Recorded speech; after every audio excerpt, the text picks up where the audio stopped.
Olá, a gente vai falar um pouquinho sobre os conceitos e a relação de inteligência artificial no setor público. Quem está apresentando sou eu, Júlia Maria, Lucas Bortolato, Igor Rodrigues e Matheus Marques.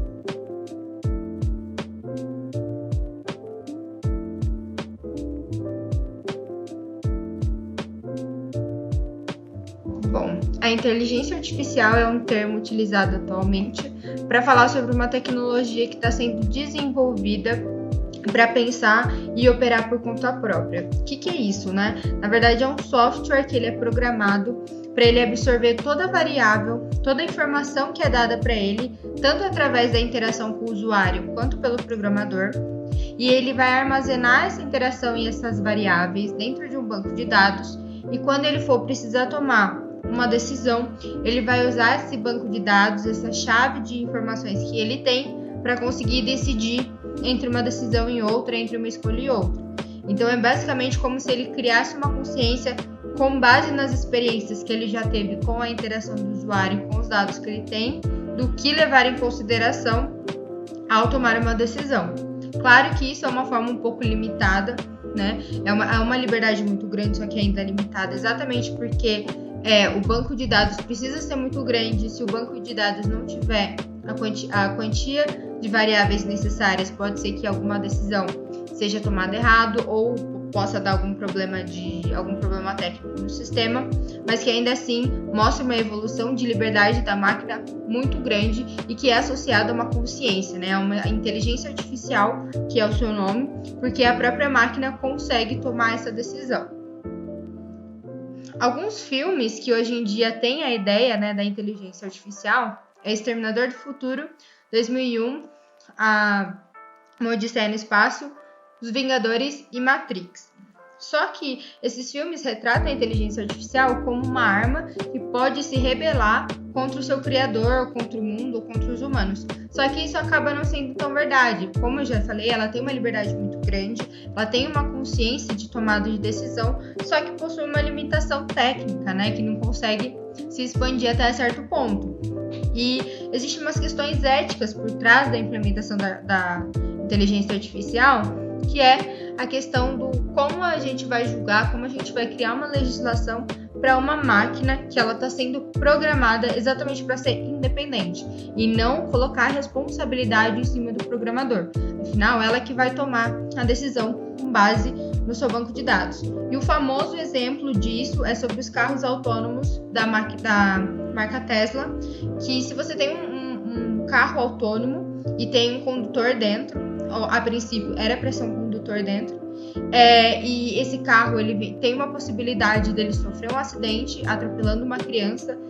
Se ele vai tomar a decisão de desviar da criança e possivelmente acontecer um acidente com o condutor que está lá dentro, ou se ele vai preservar a vida do condutor e atropelar a criança. Então, como que julgaria esses casos? Como que a máquina tomaria uma decisão em cima disso? E claro, trazendo um pouco para o lado do setor público, como a gente vai conseguir julgar, como a gente vai conseguir responsabilizar uma máquina pela sua tomada de decisão. Então, como é um assunto muito atual, muito novo ainda, não se tem um conjunto, né, um estatuto de ética sobre.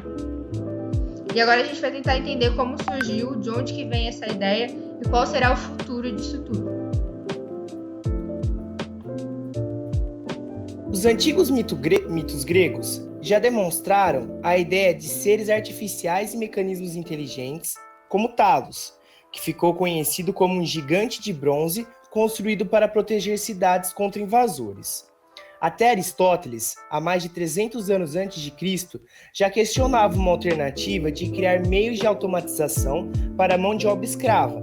Assim, esses serviços humanos não seriam mais necessários na sociedade. Alan Turing, pai da computação, sugeriu que as máquinas seriam capazes de pensar sozinhas pela primeira vez em 1948, através de um relatório chamado Máquinas Inteligentes. O termo inteligência artificial foi conceituado pelo cientista de computação John McCarthy no ano de 1956, quando realizou a primeira conferência conhecida no mundo sobre o assunto. Mas o conceito estrutural existe há muito tempo. E em 1997 foi um ano em que o computador venceu pela primeira vez um humano em um jogo de xadrez. Em 2017, os robôs foram capazes de criar idiomas próprios e o Facebook precisou desativar um experimento após 2 de seus chatbots terem desenvolvido uma linguagem única para conversar. O programa Deep Learning do Google tem precisão de 89% na detecção do câncer de mama, contra apenas 73% de um patologista humano. E em até 2005, projeta-se 463 exabytes de dados sejam produzidos diariamente em todo o mundo, o que é equivalente a 220 milhões de DVDs por dia. O projeto de lei número 5051 de 2019 possui como ementa estabelecer os princípios para o uso da inteligência artificial no Brasil e tenta regulamentá-la. A PL atualmente se encontra no plenário do Senado Federal. Então, pessoal, até agora a gente pode ver que esse tema ele é muito interessante, mas o ponto que a gente talvez queira mais entrar aqui é de que modo a inteligência artificial vai se relacionar com o setor público. Então vamos primeiro adentrar um pouquinho nesse mistério, que quando a gente para ver ele nem é tão grande assim. Vamos observar por 4 pontos. Primeiro vamos pensar nos benefícios que ela pode trazer, quais são os desafios, o planejamento que a gente precisa concretizar e um exemplo prático para a gente entender um pouquinho como é que funciona.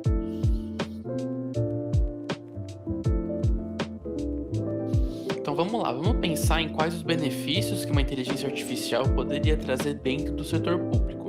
Ela pode trazer, sem dúvida, rapidez para os processos, porque uma máquina consegue trabalhar 24 horas, 7 dias por semana, sempre que for necessário. A partir do momento que o dado chega para ela, ela já consegue concatenar, já consegue analisar e já distribuir, sem demoras, sem nenhum entrave.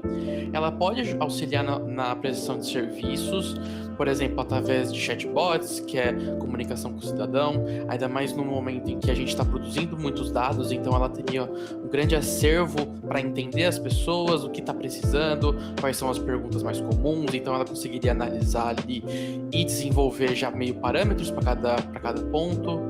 Ela pode auxiliar também na questão de corte de gastos, porque uma máquina ela consegue fazer em determinados momentos serviços humanos, principalmente de questões analíticas, de questões de entendimento.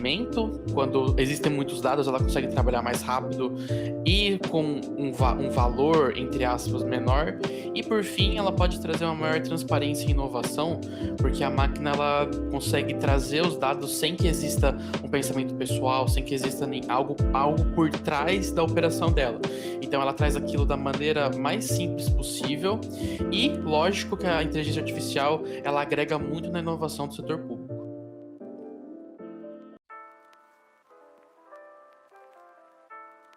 Mas é interessante a gente pensar também quais são os desafios de colocar uma inteligência artificial dentro de questões de operações públicas. Querendo ou não, a gente vive num país hoje que tem um grande analfabetismo tecnológico, existe uma enorme falta de acesso à tecnologia e de informação, então não é todo mundo que consegue ter um acesso, que consegue ter um compreendimento de como determinados setores, determinadas funções de tecnologia mesmo operam. Então, por exemplo, se a gente colocasse da noite para o dia um chatbot para dentro de uma secretaria, por exemplo, de uma prefeitura municipal, poderia trazer muitos problemas, porque a pessoa, não é todo mundo que iria entender, e isso poderia dificultar muitos processos, gerar muitas reclamações, e logicamente existe também as barreiras para a implementação, barreiras políticas, barreiras sistemáticas, barreiras pessoais, e que isso precisa ser levado em conta quando a gente pensa na implementação das inteligências artificiais.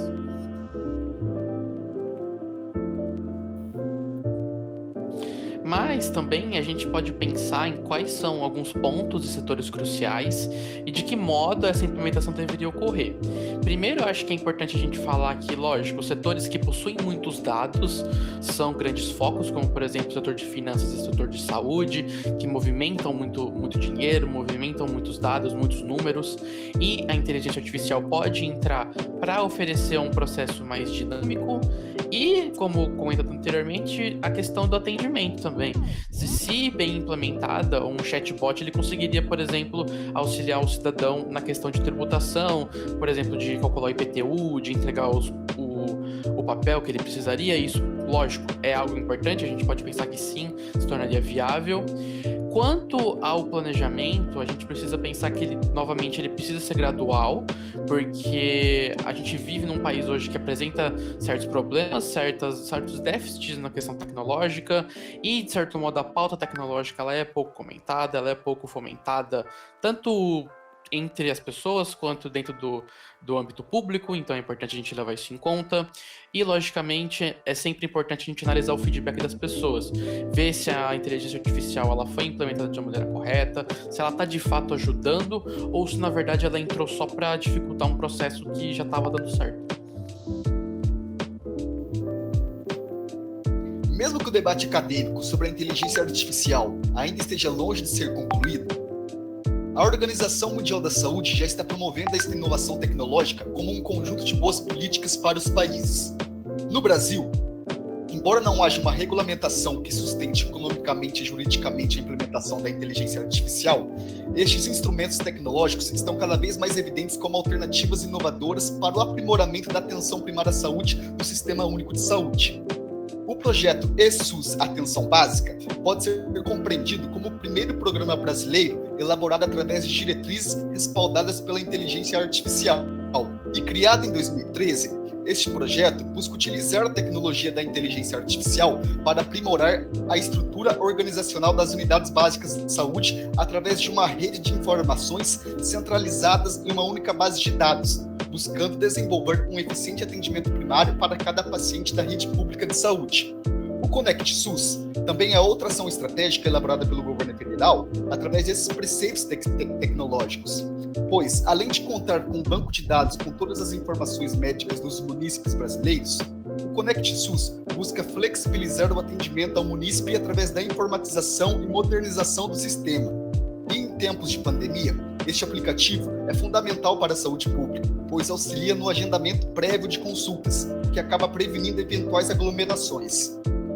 No entanto, é importante salientar que a implementação desta tecnologia na saúde pública entra em uma rota de colisão com o princípio da universalização e da equidade do Sistema Único de Saúde, pois, devido à falta de políticas públicas que ampliem a inclusão digital, a desigualdade social terá um ofício prevalecente para a ineficiência desta política, ou seja, a ausência da equidade passa a ser uma causalidade determinante para a ineficiência funcional da saúde pública sob normas da inteligência artificial.